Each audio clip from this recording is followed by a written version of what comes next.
We are now on the record, and the time is approximately 9:58 a.m. This is the beginning of Disc 1 of the video deposition of Lauren Friend. Would counsel present please identify themselves and state whom they represent? Jeb Butler on behalf of Remington Walden's family. Alicia Tim on behalf of Chrysler Group. This will be the deposition of Ms. Lauren Friend, taken pursuant to notice in the case of Walden against Chrysler. It's taken pursuant to the Georgia Civil Practice Act, and it's also taken for all purposes under the Act, including use at trial. Would one of y'all please swear our witness? Can you raise your right hand, please? Do you swear that the testimony you're about to give will be the truth, the whole truth, and nothing but the truth, so help you God? I do. Thank you. Would you tell the ladies and gentlemen of the jury your name, please? My name is Lauren Friend. Where do you live, Ms. Friend? I live on 229 East 67th Street in New York, New York.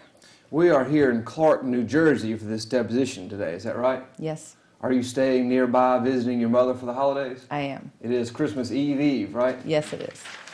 Did you at one time drive a Jeep Grand Cherokee? I did. Were you driving that Jeep one time when it was hit in the rear? Yes, I was. Before that wreck, Ms. Friend, did you know where the gas tank on your Jeep was located? No. Did anyone from Chrysler ever tell you anything about what could happen if your Jeep was hit in the rear? No. Did Chrysler ever tell you that your gas tank was vulnerable in rear impact? No. Did Chrysler ever give you any warning at all about the vulnerability of your Jeep to rear impact? No. Tell us a little bit about the rear-end collision in which you were involved when you were driving that Jeep Grand Cherokee, please. Where you were coming from, where you were going, that kind of thing. Okay, it was a Friday night. I was leaving my mother's house in Scotch Plains, going to my best friend's house for a high school dance. It had only been like the third time I believe I ever drove the car, so, you know, I was excited to take it. I was stopped at a light. It was a red light. I was the second car in line at the red on the corner of Roadway and Terminal Avenue, or L'Oreal Way, they call it, in the left-hand lane, about to make a left. That's when I was struck from behind. Okay. This was in the late 1990s, is that right? Yes, it was Friday the 13th, 98. Okay.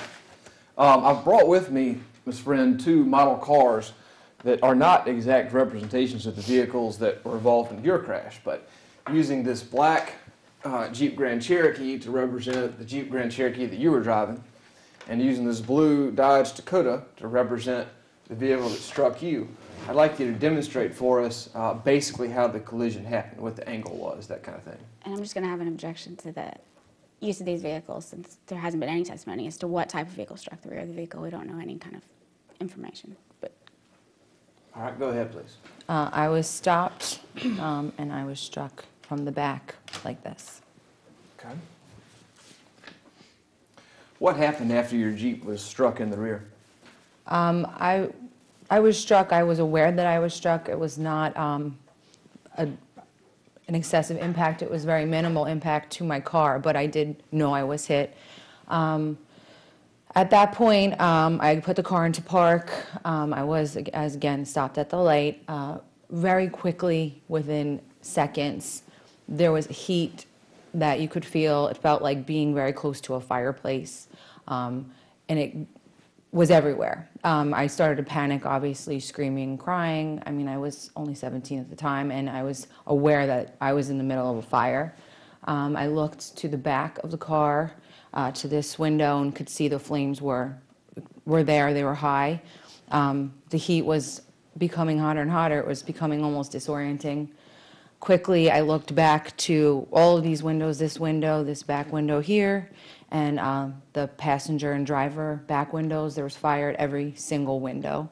In addition, there was fire at my window, the driver's window, which was up. It was February, it was cold, the window was up, but the fire was there, and it was at my driver's side. I began to panic, and I began throwing my body and self against the door to escape my vehicle, except for the fact that the door was obviously closed. I had my seatbelt on. I obviously was not able to escape that way. I became more frenzied and more panicked as the fire was getting hotter and hotter, and it was getting more and more disorienting inside the vehicle. The heat was oppressive. It was like being in a furnace within seconds. I looked to see what would be the best way to escape, but there was no way to escape. Fire was everywhere. So I started to notice that as I was throwing myself against the door, my skin was sticking to the glass. The glass was hot like a Pyrex out of the oven. Everything was like the oven. And eventually I calmed myself enough to take my seatbelt off and to open the door.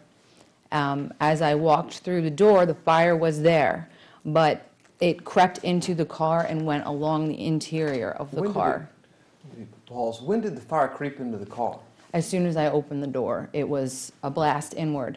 However, it went to the edges of my car, the inside of my car. I was wearing a long leather coat at the time, so it did not burn me. It burned some of the back of my hair, which was short at the time, but it burnt the back of my hair. But I basically walked through it, and it went directly into the interior of the car. I ran through it, and that was my collision. I wanted to ask you just a few follow-up questions. Did the fire start at the back? Let's pause here. It's fine. It's all I have as far as.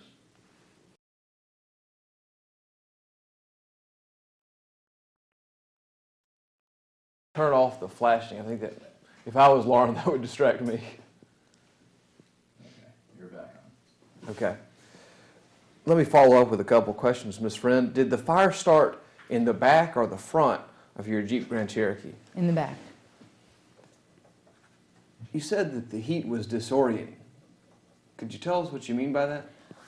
It became hot like an inferno. I mean, it was immediate. It was within seconds. It started. The hotter it was getting, it was obviously adding to my panic, but it is disorienting after a few moments of that temperature. You mentioned the skin of your face sticking to something. Was it sticking to the glass in your window? It was sticking to my window. What about the fire in the vehicle? Could you ever see the fire burning the interior of your Jeep? In the very back of the back seat, the floor of the bottom of the back seat was on fire. So the carpet of the Jeep was on fire? Correct, but not in my front seat. It was only in the back seat.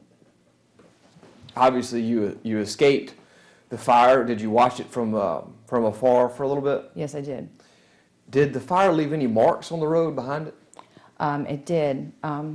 I passed by it many times as my mother lives very close by, but the fire burnt off all the markings on the road. So the lane dividers burnt off. It burnt off the lines between my lane and I was in the left turn lane. So it burnt off the markings between myself and then the straight lane or well, you can't go right, but the straight lane. And it also burnt off the division between my lane and the opposite driving lane. In addition, even years until about, I don't know, recently, there was a square rectangle frame piece that had burnt into the asphalt, and it was left there for many years until they recently repainted and I guess removed it, but it was there for years. You could see just a perfect rectangle in the street.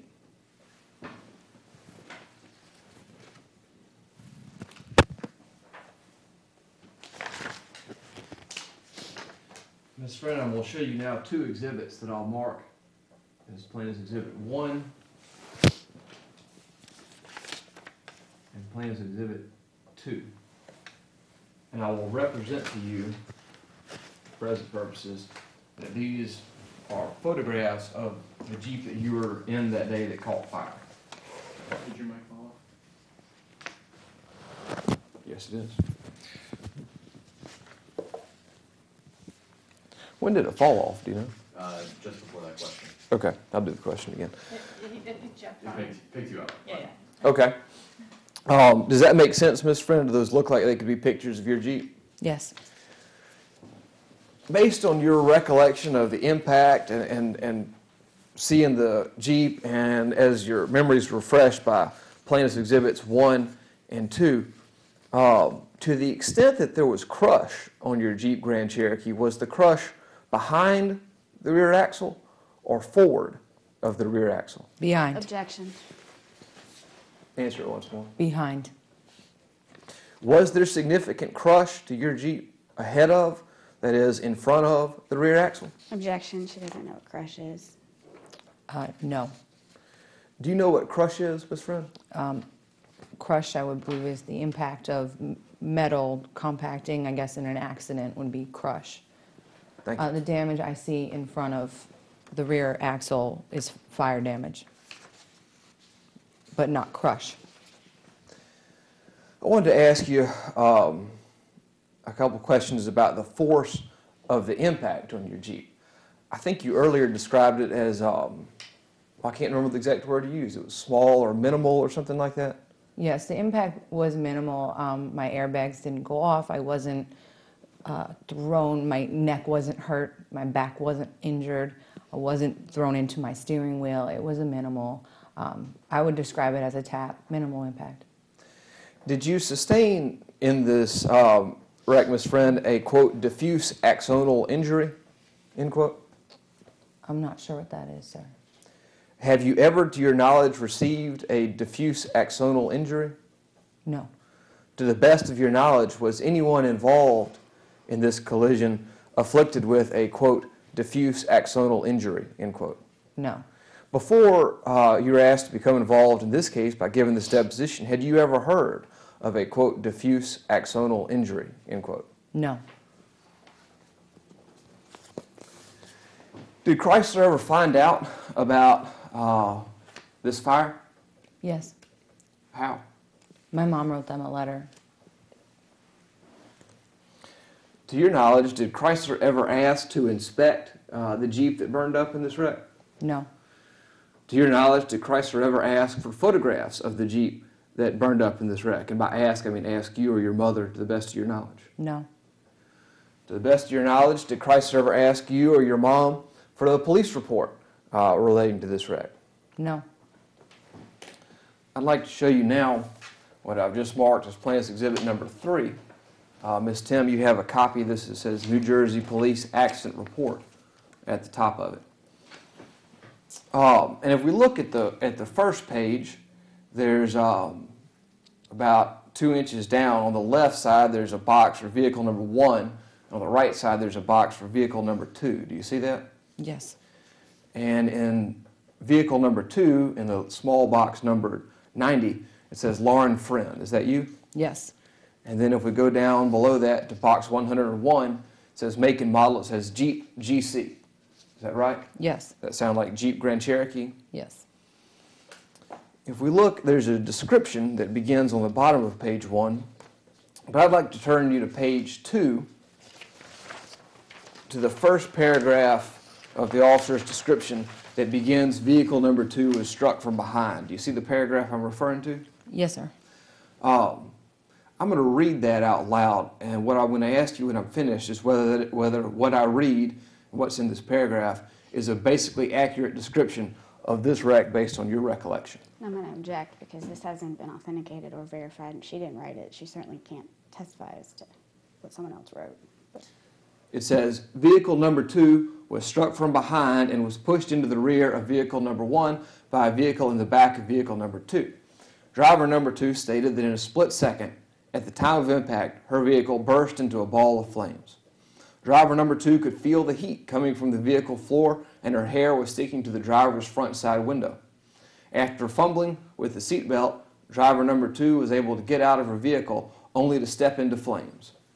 When driver was to safety, she observed vehicle number 3 in front on fire, and the driver of that vehicle was walking away from her vehicle. Driver of vehicle number 2 stated that she didn't see any other vehicles pass or in the area at the time of impact. First, did I read that correctly? You did. Is that a basically accurate description of what you told the police? It is. Is this the report that that you and or your mother would have given to Chrysler if Chrysler had bothered to ask for it? Yes. Now, did anyone from Chrysler ever come to see you after your mom wrote that letter? No. Did anyone from Chrysler ever call you after your mom wrote that letter? No. Did Chrysler write you a letter? No. If Chrysler had called you or come to see you, would you have told Chrysler the same things that you've told us here today? Yes.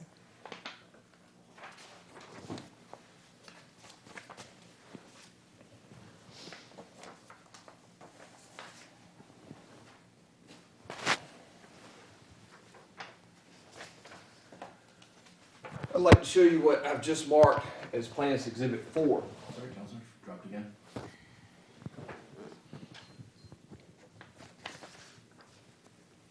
Ms. Friend, I've just handed you what I've marked as Plaintiff's Exhibit 4. Now, that's not your exact Jeep, and it may not be the same color as your exact Jeep, but does that look like the rear of the same kind of Jeep that you were driving on the day of the wreck that we've been describing? Yes. Before this wreck, at the time of your wreck, did you know that the thing circled in red on Plaintiff's Exhibit 4 was your gas tank? No. Are you being paid to be here today, Ms. Friend? No. Why are you here? I'm here to make sure that this does not happen again. My accident was 16 years ago, and the very same thing that happened to me has happened to this poor little boy, but I was lucky, and he didn't get a chance to continue on with the life. It's truly a shame, and that Chrysler is still putting out cars that are exploding with people inside of them.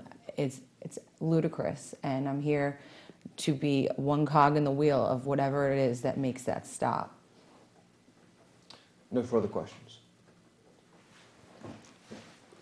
Ms. Friend, my name is Alicia Tim, and I represent Chrysler Group, and I just have a couple of questions for you. Sure.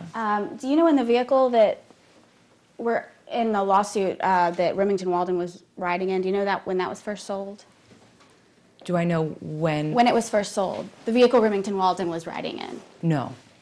Do you know when it was manufactured? No. Do you know when his family purchased the vehicle? No. Do you know if Chrysler Group still manufactures vehicles where the gas tank is located where it was in your Jeep? I don't know. Do you know when they stopped? No. You said this was probably the third time you had driven the Jeep when this Yes. accident happened? Previous to this, when had you driven it? Had you driven it in long periods, short periods? Short periods. Okay.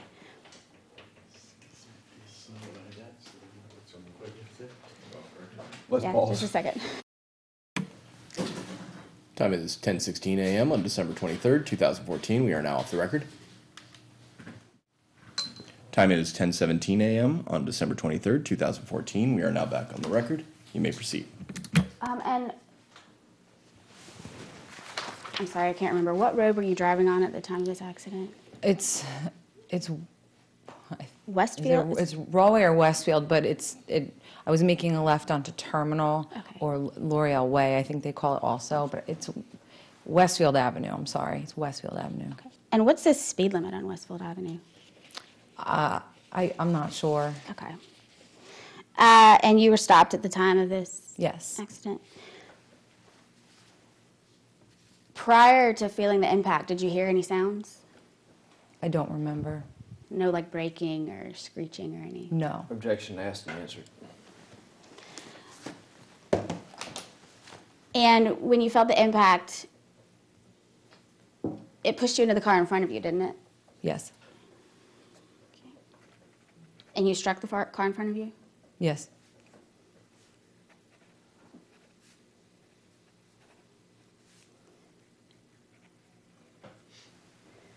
And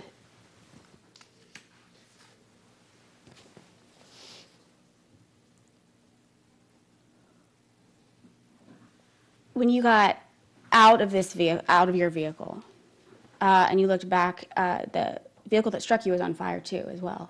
Yes. Do you remember what kind of car that was? I don't know the make or model. No. Okay. Was it a truck? No. Was it a passenger vehicle? That was a terrible question. Was it an SUV? No. Was it, for lack of a better word, a compact car? I remember it being a small car. That's Okay. really all I remember. Okay.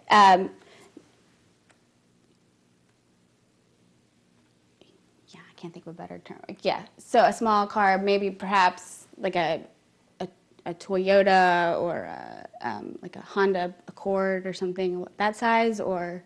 It was a small car. I don't even know if it was a 2 or 4 door car, to be honest. Do you know where that vehicle struck you on your car? The back. Okay. And was it straight on in the back, or was it to one side or the other? I believe it was straight on. Okay.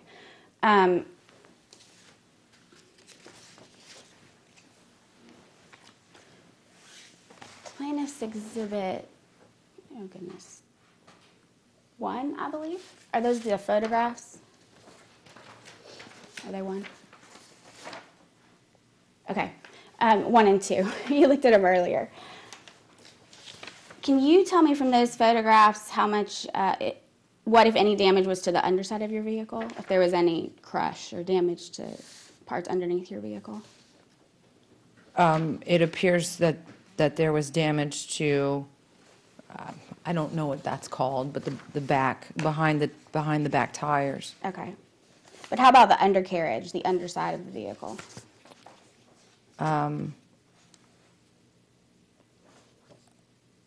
I don't really know if I can how I'd characterize it.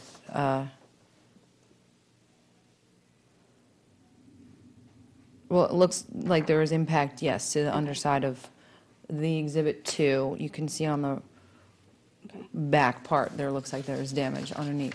Okay. After this incident, did you ever see your vehicle again in person? No, Did you take these pictures? I did not. Do you know who did? No. Okay. Have you ever seen them before? Yes. When? Yesterday, when I was discussing the deposition with Mr. Butler. Do you know where they came from, the pictures? I believe that my mother's insurance company took them. Okay.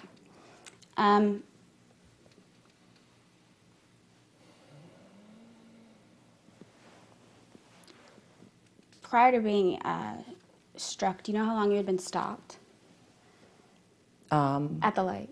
I was the second car in line, so, and I was definitely at a full stop. I would say between a minute and 2 minutes. Okay. Had you had to come to a sudden stop? Is it something that you hadn't seen the red light? And No. okay.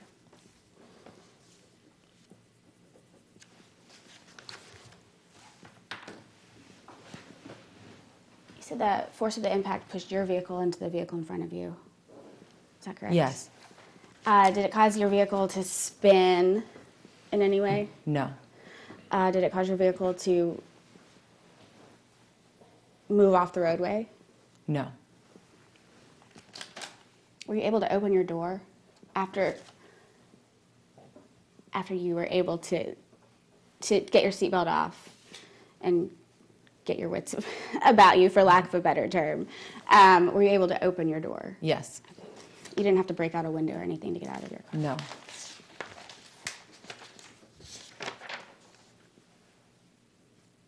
Do you know what caused the fire in this accident? No. Do you know what part of the vehicle that struck you, do you know what part of your vehicle, the vehicle that struck you, struck? I'm sorry. Yes, One more time. I apologize. Let me try that again. Do you know what part of your vehicle, the vehicle that struck you in the back, struck? My gas tank. Do you know that for a fact? I've always believed that that it was a faulty gas tank or something with my gas tank. That's what you believe, but do you have it? Did you see it? Did I see the impact? No. Do you know what part of your gas tank it struck? No. Do you know what part of your fuel system is in the back of your vehicle other than your gas tank? No. Do you know what a fuel filler is? I'm sorry? Do you know what a fuel filler is? No. Or what kind of hoses carry your fuel in the back of your gas No. tank?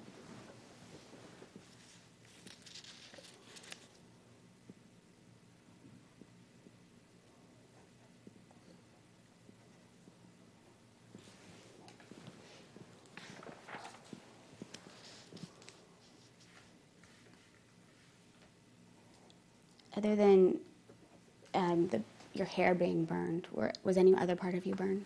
The back of my pants, the ankle of the back of a pant leg, and my hair, and that was it. Okay. Thankfully.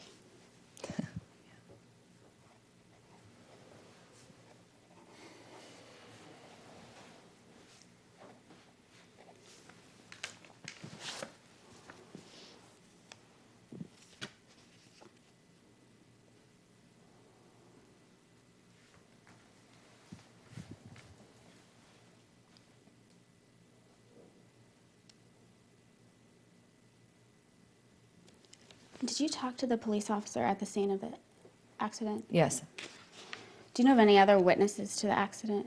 I don't. Okay. Was anyone else hurt in the accident? Do you know any the other drivers or? No, Do you know if the airbag went off in the vehicle that struck you? I don't know.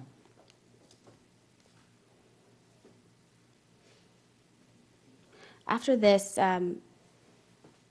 accident, did your mother get a new car? Yes. Okay. Do you know what kind of car she got? I got a Golf, a Volkswagen Golf, and I believe Norma got a Saab. I can't recall, but yes, that was the only car we had between the two of us, so we both got new cars soon. Well, mine was used, but yes. Do you know where the gas tank is located in the Golf? No, How about in the Saab? no. Do you know what? Scratch that.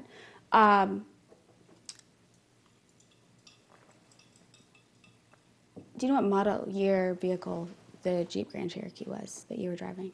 97. Grand Cherokee Laredo.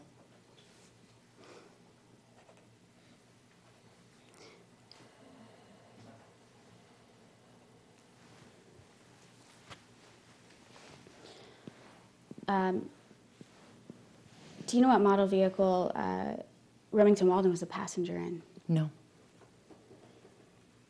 Do you know if your vehicle is similar to the one that, or is the same model that Remington Walden was a passenger in? I don't know that.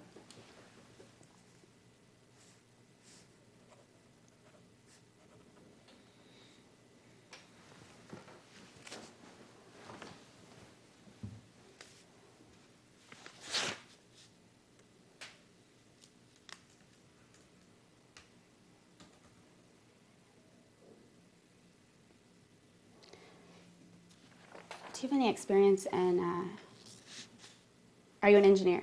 Are you an engineer? No, Do you have any experience in vehicle design? no.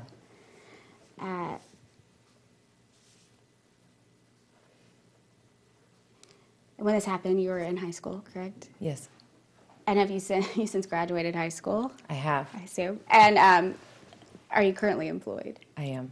Where is that? I work for myself as an attorney. And what kind of law? Divorce.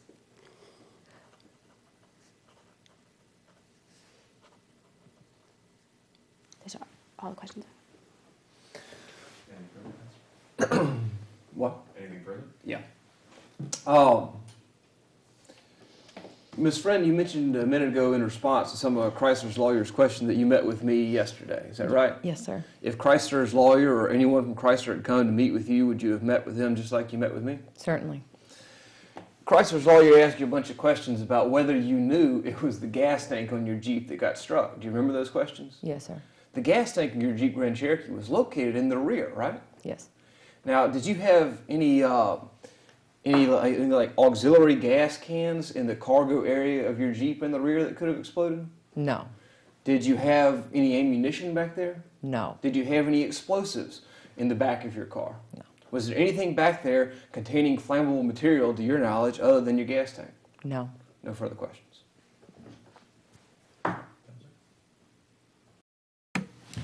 This concludes today's deposition of Lauren Friend. Time is 10:28 a.m. on December 23rd, 2014. We are now off the record. This is the end of tape 1. Thank you.